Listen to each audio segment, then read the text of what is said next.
三澳門帶你躍進高速 3G 時代。三澳門特約天氣報告。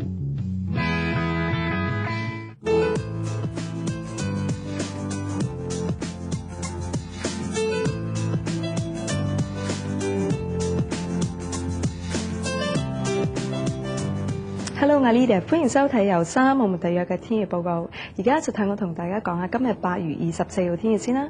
今日咧天氣酷熱多雲，部分時間有陽光及日間有煙霞，相對濕度46%至78%之間，氣溫介乎攝氏27至34度，吹微風。今日空氣質量指數係介乎26至59，空氣質量水平屬於良好至普通嘅。預測天氣質量指數，路邊監測站及高密度住宅區係15至110，空氣質量水平屬於良好至不良。一般性監測站係70至100，空氣質量水平屬於普通嘅。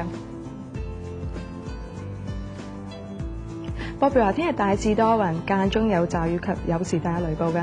睇睇衛星雲圖啊！預料一股偏東空氣將影響本澳天氣。跟住睇未來嘅天氣測先，預測天日大致多雲，間中有驟雨及有時帶雷暴嘅，吹溫和至和緩偏東風及有時一陣風，氣溫介乎攝氏15至29度。咁星期三多雲，間中有陽光，有局部地區性驟雨嘅，氣溫介乎攝氏26至31度。星期四天氣炎熱多雲，部分時間有陽光，有局部地區性驟雨嘅，氣溫介乎攝氏27至32度。而星期五天氣酷熱天晴，部分時間有多雲啦，氣溫介乎攝氏27至33度。跟住睇下中國各大城市天氣啊！北京多雲22至28度，上海同埋台北有雷暴26至34度，廈門多雲16至33度，而廣州有雨27至33度。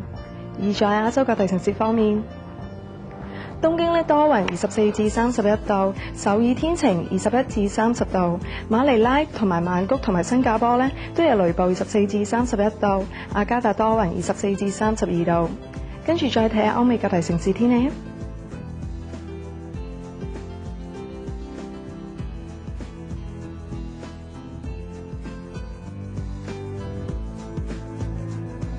好啦，今日天報道完，下次再見啦，拜拜。